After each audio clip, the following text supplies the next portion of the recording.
La maldición del amor verdadero, por Stephanie Garber.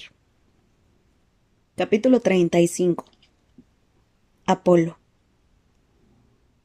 Aurora lanzó pétalos de flores al camino mientras avanzaba. Los arrojaba ante ella como una diosa de las hadas del bosque, y el camino al bosque maldito así la consideraba.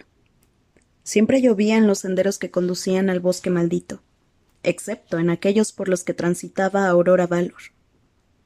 Tan pronto como lanzaba sus pétalos y daba un paso, la lluvia cesaba.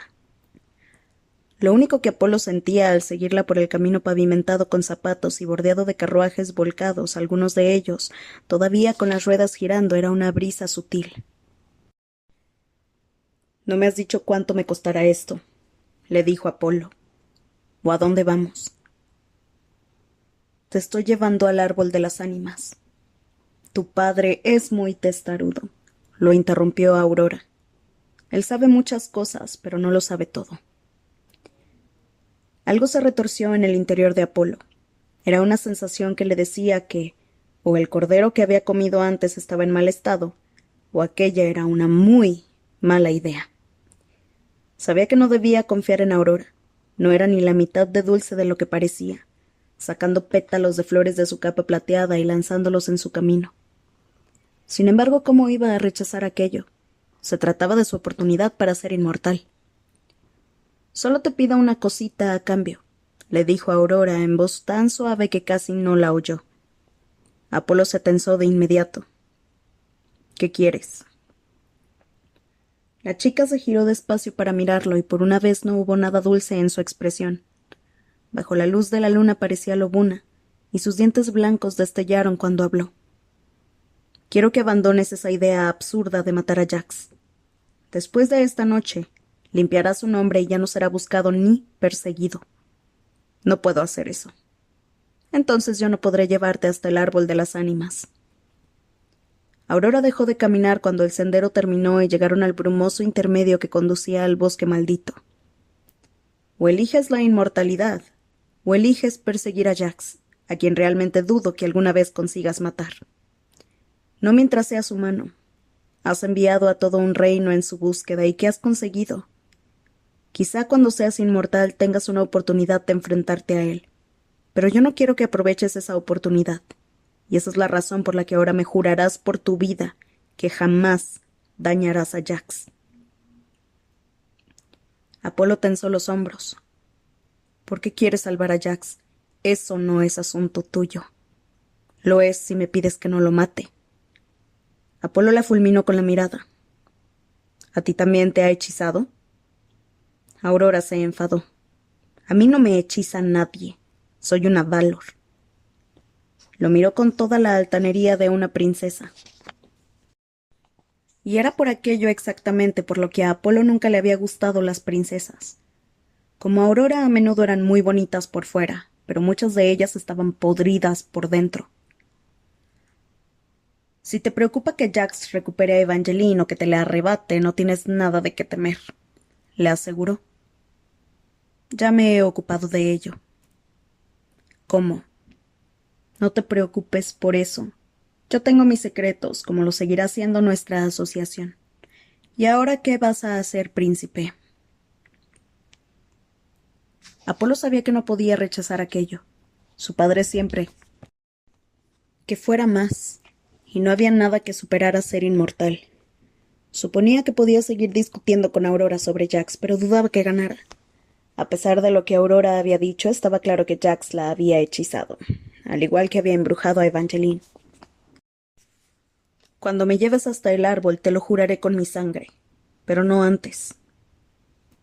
Aurora entornó la mirada. «Tienes mi palabra», le dijo Apolo. «Si miento, puedes contarle al resto entero que le robé la memoria a mi esposa». «Muy bien», replicó Aurora. A continuación volvió a lanzar pétalos y condujo a Apolo por el intermedio. «¿Es ahí a donde vamos? ¿Al bosque maldito?» «No, si podemos evitarlo. Podríamos llegar al árbol de las ánimas aventurándonos desde el otro extremo del bosque, pero debería haber un viejo arco por aquí que nos llevará más rápido hasta allí». Una arruga se formó entre las cejas de Aurora mientras examinaba la neblinosa extensión de tierra. Al final chilló. Lo encontré. Apolo no veía nada más que una zona de niebla que parecía más oscura que el resto.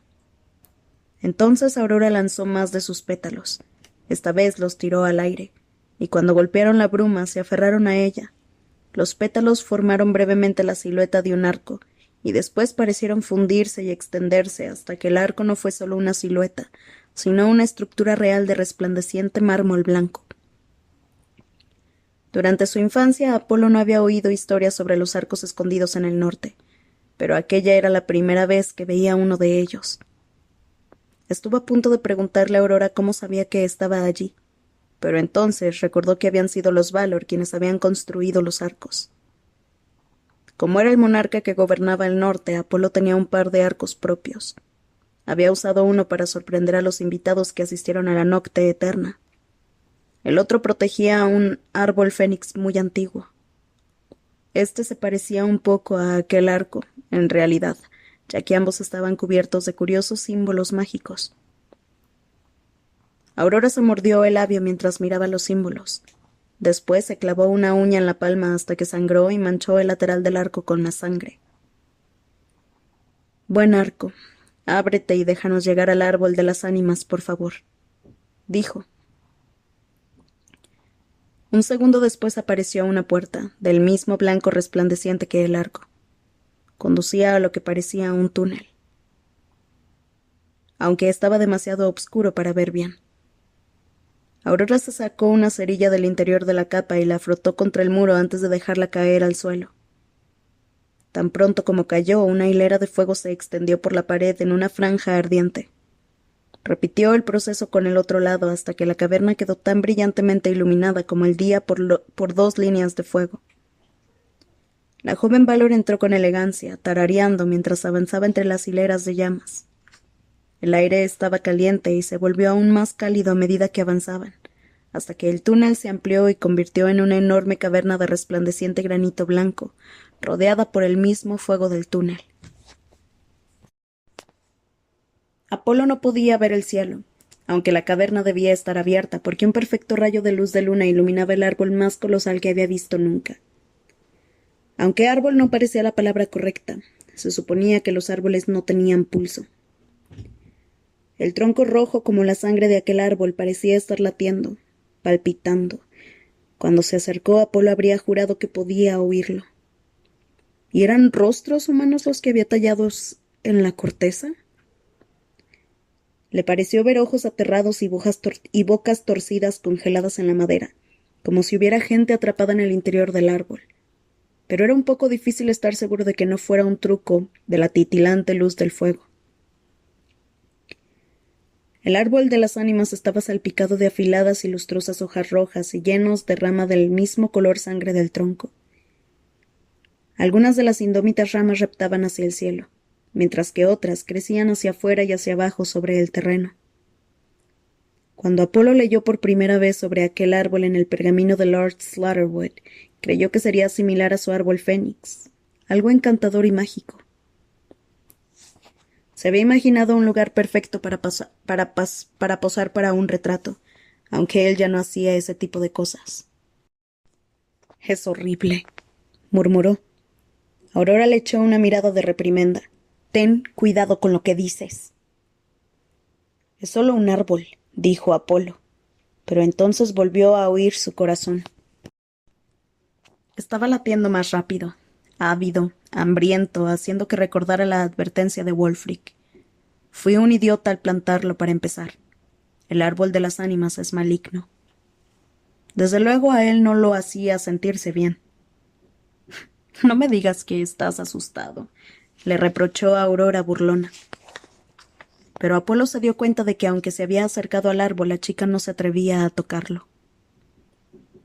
«¿Planeas beber de él tú también?», le preguntó. Según el pergamino de Lord Slaughterwood, lo único que Apolo tenía que hacer era agujerear una rama, de donde manaría la sangre. Después la bebería directamente del árbol y la inmortalidad sería suya.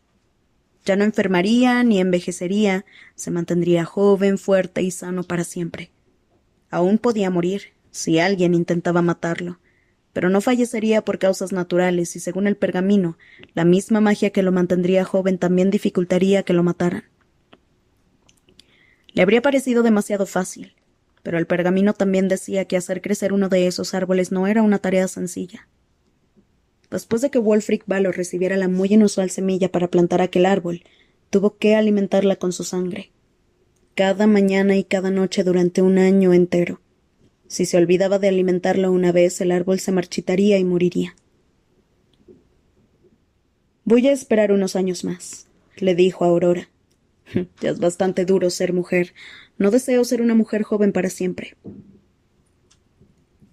«Al menos muestras algo de sensatez, aunque no la suficiente para que me apetezca llamarte hija ahora mismo», bramó una voz sonora desde el túnel a su espalda. Segundos después, Wulfric Valor apareció en la caverna flanqueado por los que parecían dos de sus hijos. Como todos los Valor, sus hijos parecían un poco más que humanos. Aurora hizo una ligerísima mueca al verlos llegar. «Pareces tan malhumorado como siempre, padre». Wulfric le echó una mirada cáustica antes de girarse hacia sus hijos y ordenarles: «Llévensela de vuelta al campamento. Su madre y yo nos ocuparemos de ella allí». Antes de marcharse, Wulfric se acercó a Apolo. El príncipe echó mano a su arma. «No te molestes», le dijo Wulfric. «No estoy aquí para matarte, chico. Has sido bueno con mi familia, así que voy a advertirte una vez más sobre este árbol. La única razón por la que sigue aquí es porque no puedo talarlo. Si este árbol muere, yo también moriré. Y antes de que se te ocurra alguna idea, yo soy el único que puede talarlo». «Yo nunca mientes», lo interrumpió Wulfric. «El hecho de que estés aquí es indicativo de lo que estás dispuesto a hacer. ¿Pero sabes lo que estás haciendo? ¿O solo has seguido a la cabeza de chorlito de mi hija?» Apolo pensó en contarle a Wulfric que su hija era más bien el cerebro que había estado chantajeándolo, pero dudaba que eso lo ayudara en su situación. «¿Quieres saber por qué te dije que no cuando me preguntaste por este árbol?», continuó Wulfric. «¿Quieres saber cuál es el precio de beber del árbol de las ánimas? La magia siempre tiene un precio, y para obtener la vida eterna debe sacrificarse otra vida. En este caso perderías a la persona a la que más quieras. Esa es la razón por la que me dieron la semilla para plantar este árbol». Wulfric estiró el cuello para echarle al árbol una amarga mirada. «En mi juventud era un poco idiota, como tú. Una vez, mientras visitaba un reino vecino, salvé la vida de su princesa.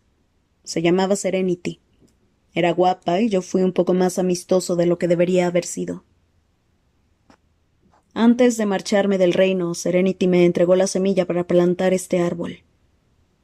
Me dijo que era para darme las gracias por salvarle la vida. Y yo le creí. Me consideraba merecedor de la inmortalidad y no pensé en preguntar a ninguno de mis consejeros de confianza qué era este árbol en realidad antes de alimentarlo con mi sangre cada día. Solo después de que creciera hasta ser un árbol maduro, justo cuando estaba a punto de beber por fin su sangre, descubrí que la princesa Serenity me había dado la semilla de aquel árbol con la esperanza de que lo plantara, y mi mujer muriera tan pronto como yo bebiera de sus ramas. Después de que le salvara la vida, Serenity creyó que estaba enamorada de mí, pero sabía que yo nunca estaría con ella a menos que Honora muriera. Sin embargo, yo habría preferido morir antes de dañar a mi esposa. «Yo también», afirmó Apolo. Todo lo que había hecho había sido para protegerla. «Espero que lo digas en serio», dijo Wulfric con seriedad. «No vuelvas a acercarte a este árbol, o será lo último que hagas».